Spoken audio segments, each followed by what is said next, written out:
Hey Mark, you have been looking a bit lost in thought lately. Is work stressing you out? Hey man, it is not really work, actually. Lately, I have been so forgetful.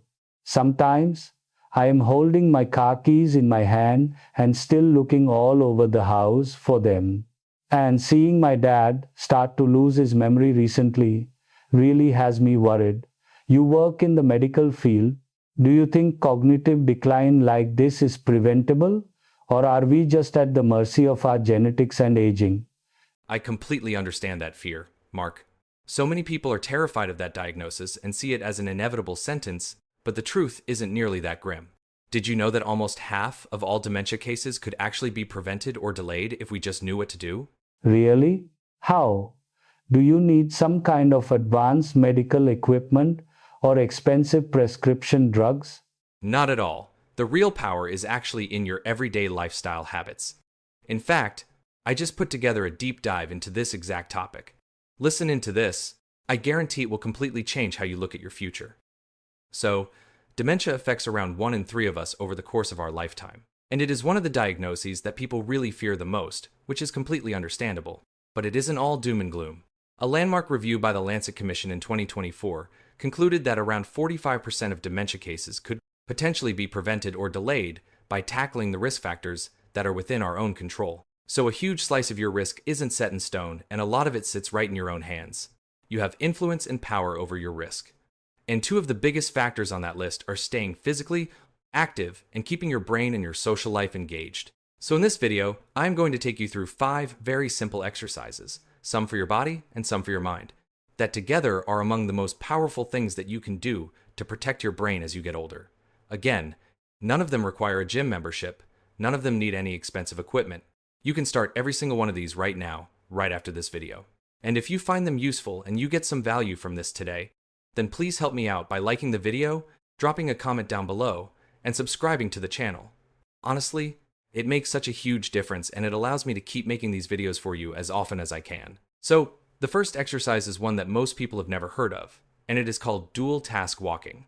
Now, I talk about walking all of the time, pretty much in every single video, because it is one of the absolute best things that you can do for your brain and for pretty much every other organ as well. It gets you up and out of the house. It is very gentle aerobic exercise that pumps blood and oxygen all around your body, including your brain, and almost anybody can do it. But there is one simple thing that you can add to your walking routine that makes it even better for your mind. So you go out for your daily walk around the neighborhood as normal, but at the same time, you give your brain a proper challenge. So that might be counting backwards from 100 inches, multiples of 7, which is a lot harder than it sounds. Or it could be naming as many animals as you can, or saying the months of the year in reverse, or going through the alphabet using alternating letters. And you can do this with somebody else, like a friend or your spouse. So you are both joining in, getting a good mental challenge, and also checking each other's answers as you go. I tried this recently with my wife, and it actually takes a walk that is usually just relaxing and turns it into something really fun. You end up cracking up and having a good laugh when you do this. Now, the reason this works so well is that walking while thinking and concentrating on something complex forces your motor system and your thinking brain to fire together at the exact same time. You are training these 2 different networks simultaneously, and that is far more demanding than doing either one of them on its own. This is crucial because what research studies tell us is that the ability to walk and think at once is one of the earliest things to slip away when your brain starts to struggle and when the symptoms of dementia begin to creep in. So by practicing it on purpose, you are literally training and strengthening a skill that dementia tends to attack first. Try it on your next walk. Maybe do it when you are listening to this video. I know a lot of you who watch these videos listen to me while you are out getting your steps in. And if that is you right now, then fantastic. I am so glad to hear it. But why don't you try it today? Maybe pause the video and see if you can count back from 100 inches, multiples of 7, and see how low you can get without messing up. The second one is probably the most enjoyable on this list, and that is dancing. Dancing is brilliant for your brain because it demands so many different things all at once. You have got to remember the steps. You have to coordinate your arms and legs. You have to keep time with the rhythm of the music. You have to hold your balance and learn entirely new movement patterns as you go. When researchers have looked at different leisure activities and how they relate to dementia, dancing consistently comes out near the very top, linked with one of the lowest risks of all. And I know plenty of older adults who have taken up something like a local salsa class or a jazz dance class because they are popping up absolutely everywhere right now, and they completely love it.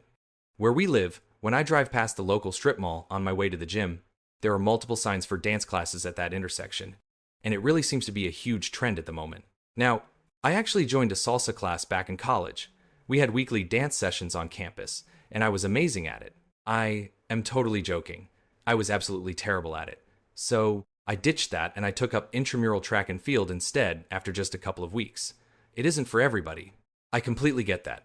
And if dancing really isn't your thing, if you don't feel quite up to it, or it just makes you feel awkward, then you can get a lot of the exact same benefits from anything that makes you learn and coordinate movement at the same time. Things like following step patterns, throwing boxing combinations, taking an aerobics class, or just doing some sort of circuit training class every week. If you don't know where to start with this sort of thing, then your local YMCA or community recreation center, no matter how old you are, will more often than not be running something within this category that will be perfectly suitable for you. It is definitely worth asking what they offer. The key is really just that you are learning something new with your body rather than just repeating the same easy movements on autopilot. Now, the third one is one that I bring up all the time, and that is strength training. The benefits for your brain here are seriously impressive. You wouldn't normally think it, would you? Just training your muscles, how on earth is that going to impact your brain? Well, lifting weights or working against any sort of physical resistance turns out to be one of the most powerful exercises that we have for improving what is called executive function, which is your brain's ability to plan, focus, and make decisions. There have been several randomized controlled trials, which are the absolute gold standard of medical evidence. These have shown cognitive benefits from regular strength work in older adults consistently, even well over the age of 70. And it protects your brain in another way as well because building and keeping muscle mass helps to fight off muscle loss, insulin resistance, and the physical frailty that all travel hand in hand with declining brain health. Now, I say this quite a lot. You do not need a gym membership or heavy metal weights to start this. But that being said, if you are retired and you have plenty of free time on your hands, then joining a fitness center and going most days of the week is a brilliant way to check off a load of those boxes all at once. You get the strength work and the exercise, obviously, but also the planning, the multitasking, and the social community side of a gym as well. It is fairly cheap for everything you get back in return. The return on your monetary investment is massive if you join a gym. I actually joined a local fitness club a few weeks ago, and the one closest to our neighborhood doesn't have a lot of young people. I would say the average age there is easily over 50. I did a morning circuit training class yesterday, and I was probably the youngest person in the room by about 40 years. If I was removed from the class, the average age easily would have been about 75. And let me tell you, these people were seriously fit. We did circuits of burpees, push-ups, planks, and shuttle runs. We did wall sits and lots of other different compound movements. And these quote-unquote older people, because they showed up multiple times a week, were quite often able to keep going much longer than I could. It just goes to show that age really is just a number. If you do something consistently, you will be rewarded, and your health will massively improve. But look, if going to a public gym really isn't for you, and it isn't for everybody, I totally understand that, and it is absolutely fine. Just 2 or 3 short sessions a week in your living room of things like chair squats, wall push-ups, gentle lunges, and calf raises is enough to begin building that baseline protection. But the key word here is progressive, which simply means making it a little bit harder every week or every couple of weeks as you naturally get stronger. That could mean adding a couple more reps, going a bit longer, or holding a bit more weight as your body adjusts. So the fourth exercise is specifically for your mind, and it is about how you use your brain every single day. So much of modern American life is just passive, especially things like sitting in front of the TV, watching Netflix for hours on end, where your brain just receives information without ever really having to work for it. A brain that isn't challenged slowly loses its sharpness over time. The fix is to consciously build active thinking back into your daily routine. That means reading properly, whether that is a physical newspaper, a magazine, a journal, or a good novel, because reading makes your brain hold on to information, follow complex ideas, and picture things in your head. It also means writing, like proper writing with an actual pen and paper. I have to admit, I am totally guilty of this. I barely write anything by hand these days. The hospital I work at went completely digital a few years ago. There is barely a single piece of paper left in the entire department. I have absolutely no use for a pen. Everything is on the computer system, including medication orders, EKGs, and everything else you can imagine. So on the odd occasion, usually when I have to fill out a birthday card, I really struggle to write nicely. I think to myself how difficult this has become. As you get older, Keeping up your handwriting and reading habits might sound a bit pedantic or patronizing, but the research consistently shows that it is fantastic for your brain. It could be as simple as writing a letter to a loved one, keeping a daily journal, doing the Sunday crossword puzzle, or just writing out your grocery list from memory instead of using your phone. Activities like this are consistently linked with a lower risk of dementia because every time you make your brain work hard to take in or produce information, you are building what we call cognitive reserve. It acts almost like a mental buffer that helps your brain keep functioning well even as you age. Now, the fifth one on this list might actually be the most powerful one of all, and it is about staying connected to other people, but also feeling like you are needed. Loneliness and social isolation are now widely recognized as very real risk factors for dementia, and they sit right near the top of that Lancet Commission list that I mentioned at the beginning.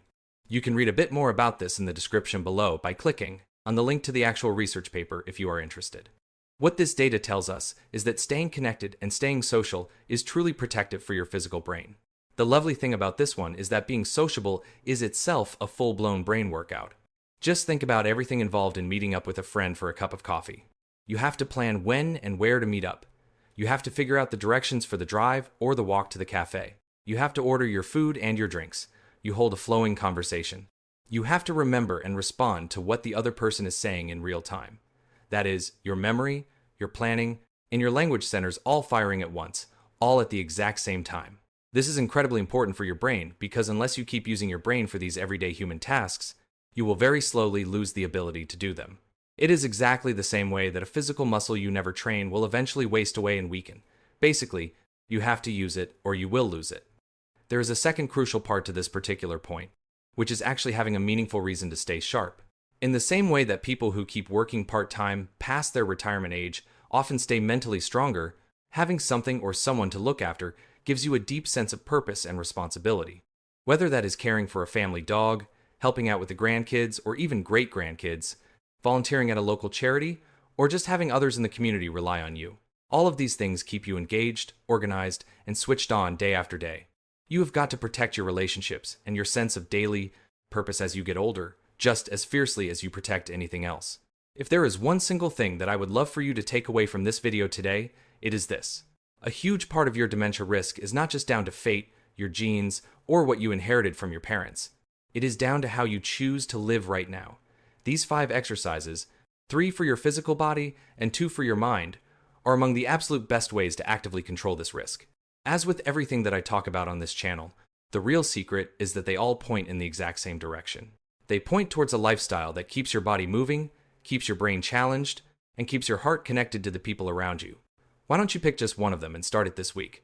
Perhaps it will be a dual-task walk around the block or a phone call to catch up with an old friend, and then you can build from there. The single best thing you can do for your future brain is to start living a fuller, more active, and more connected life today. I would really urge you that if you got something out of this video and it sparks some inspiration, then try and keep that momentum going by reading some of the linked research papers in the description below. The more interested in this stuff you become, the more you will learn, and the more your daily behaviors will change for the better.